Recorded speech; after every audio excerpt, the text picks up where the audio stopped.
અમરેલી જિલ્લાના જાફરાબાદ તાલુકાના નાગેશ્રી ગામે આવેલ પૌરાણિક ચારધામ મંદિરના પરમ પૂજ્ય યોગીરાજ બાપુની 50મી પુણ્યતિથિ ભવ્ય રીતે ઉજવણી કરવામાં આવી। જાફરાબાદ તાલુકાના નાગેશ્રી ગામે આવેલ પૌરાણિક ચારધામ યાત્રા મંદિરના પ્રાતઃ સ્મરણીય પરમ પૂજ્ય શ્રી યોગીરાજ બાપુની 50મી પુણ્યતિથિની ઉજવણી કરવામાં આવી છે। ગામના કપોળ વણિક મહેતા પરિવાર છે અલગ અલગ શહેરોમાં વસવાટ કરી રહ્યો છે, જે મુંબઈ, રાજુલા, સાવરકુંડલા, પુણે સહિતના શહેરોમાંથી આવી અને પૌરાણિક ચારધામ યાત્રાના પરમ પૂજ્ય યોગીરાજ બાપુજીની 50મી પુણ્યતિથિ ભાવભેર ઉજવણી કરવામાં આવી।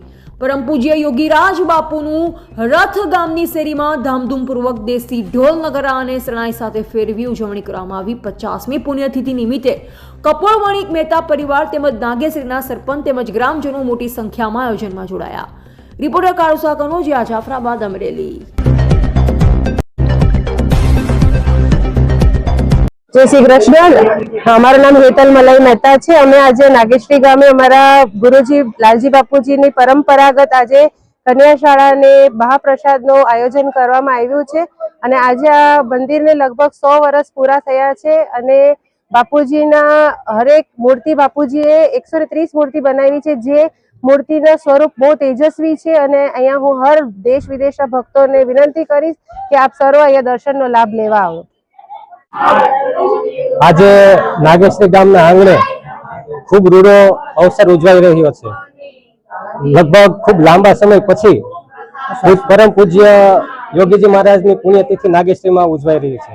આજે 50મી પુણ્યતિથિ છે અને ખૂબ હર્ષભેર ગામના અમારા રહેવાસી સ્વર્ગસ્થ અરવિંદભાઈ મહેતાનો પરિવાર જે હાલ મુંબઈ, પુણેમાં વસવાટ કરે છે અને આજે નાગેશ્રીમાં ભવ્ય અને દિવ્ય ઉત્સવનું આયોજન કર્યું છે, જેનો નાગેશ્રી ગામને અમને બધાને ખૂબ ખૂબ આનંદ છે અને હર્ષભેર ખૂબ સારી ઉજવણી કરવામાં આવી છે। આજે એવું લાગે છે કે નાગેશ્રીમાં પણ ખૂબ મોટો ઉત્સવ છે અને સોમનાથમાં પણ ઉત્સવ ઉજવાઈ રહ્યા છે, તો આ ખૂબ સારો સહયોગ ઊભો થયો છે અને 50 વર્ષના અંતે આ યોગીજી મહારાજની એટલી ભવ્યતાથી ઉજવાઈ રહી હોય તો ગામને કેમ આનંદ ના હોય। અને યોગીજી મહારાજે બ્રહ્મસૂત્રના વાક્ય કીધેલા છે, એમનું જે ચિંતન કરેલું છે એ આપણા જીવનમાં આપણે ઉતારી શકીએ અને સત્ય અને ન્યાયના માર્ગે ચાલીએ એવા યોગીજી મહારાજ અને ચારધામ ભગવાન આપણને આશીર્વાદ આપે। આ ચારધામનું મંદિર છે એનું મહત્વ ખૂબ અતિ પૌરાણિક પણ છે। અહીંથી જે સંતો મહંતો જુનાગઢના માર્ગે, જમીનના અંદરના માર્ગેથી જતા એવી પણ કથાઓ પ્રચલિત છે અને એના અવશેષો અત્યારે પણ મળી આવે છે।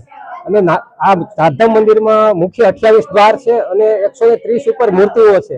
એ લગભગ ભારત વર્ષમાં અમારે ધ્યાને ક્યાંય નથી કે એટલું બધું મોટું સારું મંદિર હોય, એટલે ખૂબ જ મહત્વ છે। અને અમે તો યાત્રાળુઓને પણ આમંત્રણ આપીએ છીએ કે આપ નાગેશ્રી ચારધામ મંદિરના વારંવાર દર્શન કરો અને આપણે પોતાની આસ્થા વ્યક્ત કરો। એટલે નાગેશ્રીનો ખૂબ ખૂબ આજ સારો ઉત્સવ ઉજવાયો છે અને ખૂબ ખૂબ આનંદ છે અને નાગેશ્રી ગામનું આ ચારધામ મંદિરના આશીર્વાદના લીધે કાયમી ને કાયમી ફલિત થતા રહેશે બધા ફળો।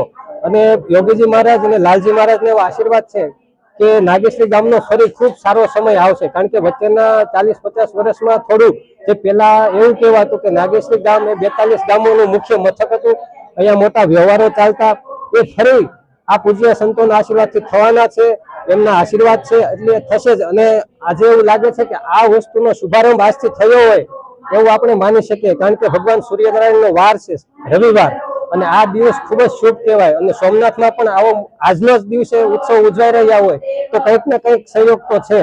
તો ફરી પૂજ્ય યોગીજી મહારાજના ચરણોમાં પ્રાર્થના સાથે અને આ વણિક પરિવાર જે છે એને ખૂબ સરસ આયોજન કર્યું, એમના માટે જેટલા આયોજનમાં જેટલા ભાઈઓ સહભાગી થયા છે એમને ખૂબ ખૂબ અભિનંદન। અને અમારા પૂજારી છે ભગુ દાદા અને નરેશ દાદા, એમણે પણ લગભગ 50 વર્ષથી એમનો પરિવાર ચારધામની સેવા કરી રહ્યો છે, નિસ્વાર્થ ભાવે કરી રહ્યો છે। તો દાદાના ચરણોમાં પણ વંદન સાથે એમના પણ આશીર્વાદ અમારા તરફ હંમેશા રહે એવી પ્રાર્થના સાથે ધન્યવાદ।